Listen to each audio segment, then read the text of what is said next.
Hello, my dear student, and welcome to Russian Language Lab with Vita.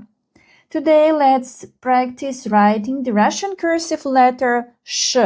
The name of the letter is sha, but I will use the name of the sound, sh. Please watch carefully. This is the uppercase letter sh. This is the lowercase letter sh. This is our transcription.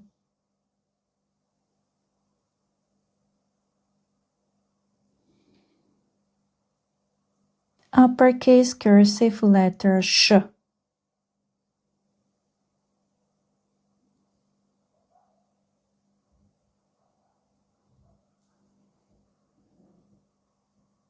Lowercase cursive letter sh.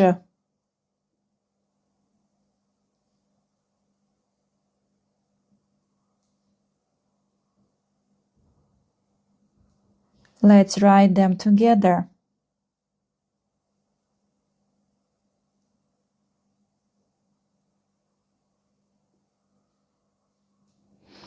Now please take a piece of paper and try writing this letter by yourself. And write in the comments if you enjoyed the video, and feel free to share your thoughts and questions below. You can also share this video with your friends who are learning Russian cursive. Thanks for watching and see you in the next lesson. Bye bye!